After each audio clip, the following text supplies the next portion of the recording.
උන්ගේ පිටයි රටවාසී ලෝවාසී සියලු දෙනාට මම ගම්බාර දේවාලයෙන් අපි 2024 වර්ෂයේදී මුළු ලෝකෙටම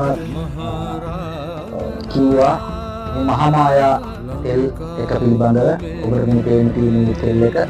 ඉතින් මේ තෙල් එක ඇවිල්ලා මහාමායා තෛලය එහෙමත් නැත්නම් මහාමායා තෙල මේක ඇවිල්ලා පාරම්පරික වේදදුරන් විසින් සංගවා තිබූ තෙල් එකක්. මොකද මේ තෙල් එක වර්ෂ 1800 ගණන් වල මේක සමාජයෙන් මේක සංගවා තිබෙනවා යంత్ర මන්ත්‍ර භූකම් ශාස්ත්‍රයෙන්. මොකද මේක ආකර්ෂණීය ධනය බලය වර්ධනය වෙන මහාමායා තෛලය කියන්නේ ඒකයි.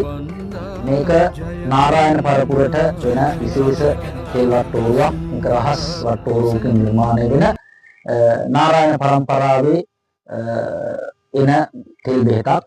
මේක දාගත්තු කෙනෙකුට ධනය බලය ඒ වගේම ආකර්ෂණය කියන දේ අනිවාර්යයෙන්ම ලැබෙනවා. ඉතින් මම පොරොන්දු වෙනවා ඔබට මේකෙන් මේ තෙල් එකකින් සුවයක් දාගත්ත කෙනෙකුට කවදාවත් මේ වෙනතෙක් වැරදිලා නැහැ. මේකේ සාර්ථක ප්‍රතිඵල තියෙනවා. මේක මෙච්චර කාලයක් සංගවාගෙන වීමට හේතු බොහෝමයක් තියෙන එක දන්න අය දන්නවා. මේ මහාමායා තෙල භාවිතා කරලා ලංකාවේ සහ ලෝකයේ ගොඩක් අය මේ වෙනකොට යම් යම් ප්‍රතිලාභ අරගෙන තියෙනවා. මහාමායා තෙල ඔබ අතරපත් වෙන්නේ 100% වගකීම සහිතව ඔබ අතරපත් කරනවා. මේකට කාන්තා පිරිමි කියලා ભેදයක් නැහැ. කිල්ලකට අදාළ වෙන්නේ නැහැ. නමුත් මේක පළඳින ඔබ අනිවාර්යයෙන්ම මස් මාංශ අනුභවයේදී සැලකිලිමත් විය යුතුයි.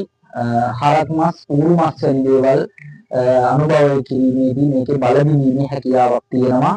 නමුත් ඔබට කාන්තා ඔබට බයක් ඇති මේක කිල්ලකට අහු වෙයි කියලා. මේක කිල්ලකට අහු වෙන්නේ නැහැ. ඒක මම 100% ගැරන්ටනවා. මේ තෙල් එකේ සුවයක් දාගත්ත ඔබට දින 14ක් ඇතුළත ප්‍රතිඵල නොලැබුණොත් මම ඒකට 100%ක් වග කියනවා. ඔබෙන් ගත්ත මුදල සහ ඔබට වෙච්ච අලාභානියට ඔබට ජාත්‍යන්තරය හරහා මුක්ත විද්‍යාව හරහා ඔබට කළ යුතු ඔබගේ ඒ නීතිමය කටයුතු වලට යමින් හැකියාවක් තියෙනවා යම්කිසි ප්‍රතිඵලයක් නොලැබුණොත්. මොකද මේක ඒ තරම් 100% ප්‍රතිඵලය තියෙනවා. මේ වෙනකොට ලංකාවේ මේ මහාමායා තෙල හිඳින්න කවුරුත් නැහැ. මේක 1008 බැගින් මාස 3ක් පුරාවට එක දිගට නොකරවා පේවි සමාදන් වී රුවන්වැලිසෑය හාමුදුරුවන්ට කිරි ආහාර පූජා කිරීමෙන් පසුව